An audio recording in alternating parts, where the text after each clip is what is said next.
పార్వతి, అమ్మగారు, త్వరలో నీ పెళ్లి జరగబోతోంది.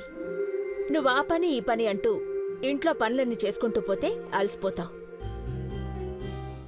ఆరోగ్యం కూడా పాడవుతుంది. నా కోడల్ని ఇలా చేశావేంటి అని మా సునంద కంప్లైంట్ ఇచ్చేలా ఉంది. నా నీడికి పోయినా ఈ ఇంటిని మిమ్మల్ని అయితే మర్చిపోనమ్మగారు.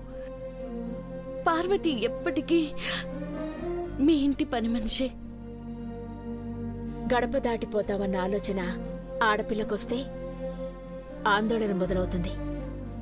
గుండె బరువెక్కి మాటలు మాట్లాడకుండా మౌనంగా కూర్చుంటారు. ఏ ఆలోచన చేయకుండా పాలల్లో ఈ టాబ్లెట్స్ వేసి పెద్ద బాబుకివ్వు. టైం అయింది. అట్టగే అమ్మగారు.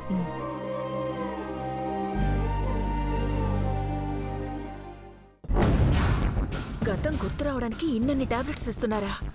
దేవా మామూలు మనిషి అయితే కొంపలంటుకుపోతాయి. ఏయ్, నువ్వెప్పుడొచ్చావు? తడుసుకొచ్చొచ్చాననుకో. ఏం చేస్తున్నావేంటి? అక్కడ చూడు, పార్వతి పాలల్లో టాబ్లెట్స్ వేసి పెదబాబుకి టైంకి మెడిసిన్స్ ఇస్తుంది. అలా చేస్తే కొద్ది రోజులకే పెదబాబు నార్మల్ అయిపోతాడు. అలా జరగనిస్తానా? అక్కడున్న టాబ్లెట్ షీట్ బదులు ఈ షీట్ పెట్టిరా. ఇవేంటి? అన్నీ ఇప్పుడే చెప్పేస్తారా? ముందు చెప్పిన పని చెయ్యి. వెళ్ళు.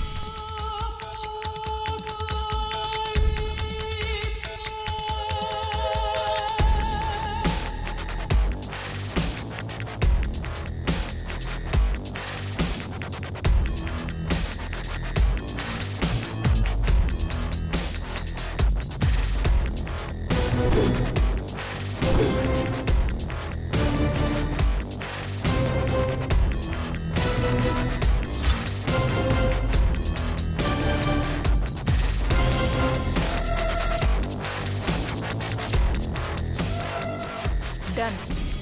ఇప్పుడేం జరుగుతుంది? నువ్వే చూస్తావుగా. పద. బాబో ఏం చేస్తుందో. హాయ్ ఐశ్వర్య.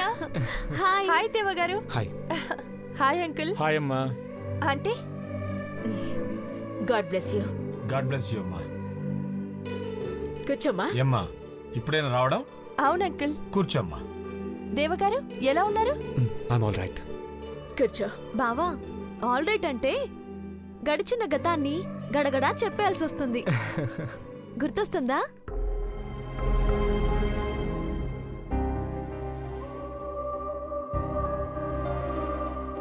ఫర్గెట్ దేవా. మర్చిపోయిన విషయాల్ని గుర్తు చేయాలని కాదు, కానీ నా కోసం నువ్వు వెంపర్లాడిన క్షణాలు నీకు గుర్తుకొస్తాయో లేదో అని బాధగా ఉందంతే.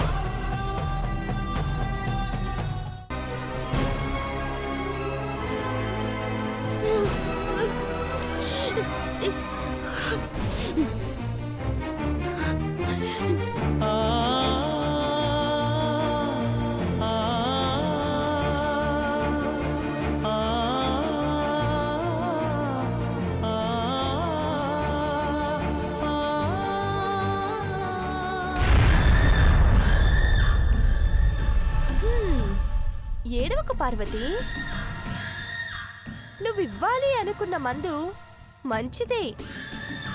నువ్వన్నట్టు ఆ టాబ్లెట్స్ ని నేనే మార్చాను. నేను చంద్రముఖి అని నువ్వు గుర్తుపట్టినా, మళ్ళీ ఇప్పుడు గగ్గోలు పెట్టినా ఇప్పుడు నిన్నెవ్వరూ పట్టించుకోరమ్మా. అయ్యో, ఆగండి చిన్నమ్మ గారు. మీరు చాలా తెలివైనోళ్ళు. మీరు మోసం చేసి ఇంకోరి మీదకి నెట్టుతారు. కానీ ఒక్కటి గుర్తెట్టుకోండి, పెద్దబాబు గారంటే నాకు దేవుడు. ఆ పైనున్న దేవుడు నన్ను కాపాడతాడు. ఈడున్న దేవుణ్ణి నాను కాపాడుకుంటాను.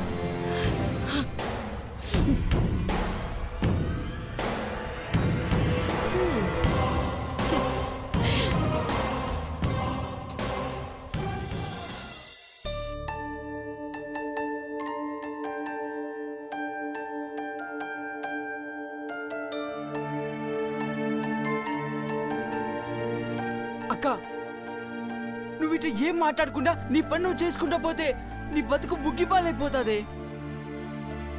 దేని గురించి నువ్వు అనేది? పెద్దబాబు గారి విషయంలో ఏలేటకూడదని చెప్తే గంగిరెద్దులో తలాడించినావు. అట్టా కాదని పెద్దబాబు గారే నా దేవుడు ఆయన కాడే ఉంటానని ఒక్క మాట చెప్పడానికి ఏమైనాదే నీకు? నీ ప్రేమను గెలిపించుకో అక్క, లేదంటే ఇష్టం లేని ఇంటికి కోడలు అవుతావు. అట్టా చూస్తున్నావు కానీ ఏం మాట్లాడవే?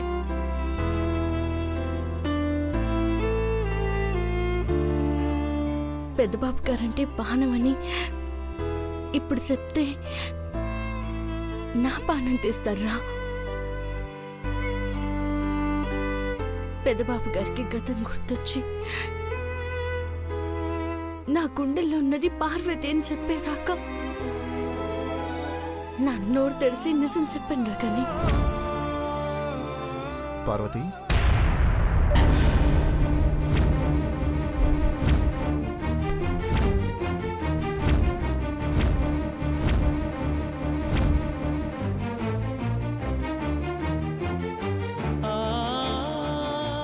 నువ్వు చెప్పాల్సిన నిజమేంటి పార్వతి? బాబుగారు అది చెప్పక్క, నిజమేంటో రోహిత్ బాబు గారు చెప్పేసి. కానీ నువ్వేం మాట్లాడు మాకు. బాబు గారు మీరు వచ్చినారా? గనే పార్వతి బాబు గారు అట్ట నుంచోబెట్టి మాట్లాడతారేంది? ఆ కుర్చీ ఎక్కిపోయినారా? పట్టుకో బాబు, కూర్చోండి బాబు. పర్వాలేదు అంకల్. మర్యాదలు చేయకపోతే మాకే ఏదోలా ఉంటది బాబు. మీరట్ట 2 నిమిషాలు కూకుంటే పార్వతి వెళ్ళి కాఫీ తీసుకొస్తుంది. పోయిరా. నిజం చెప్పాలనుకున్న పార్వతి కాఫీ చేసుకొని వస్తానని చెప్తుందా? నిజమేంటి?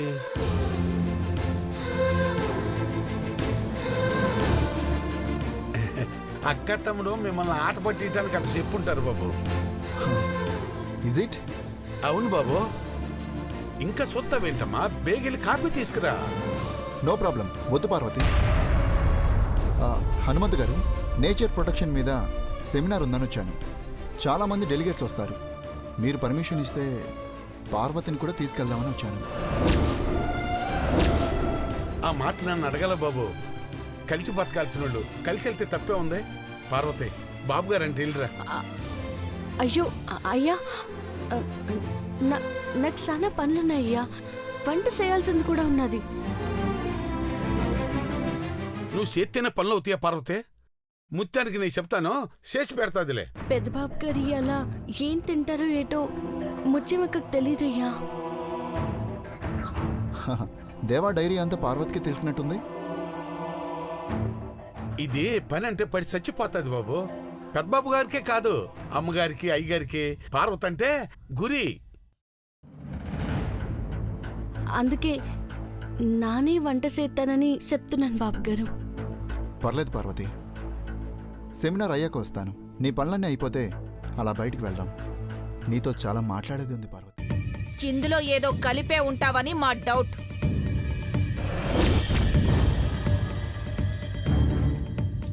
మీ కళ్ళ ముందే తింటాను.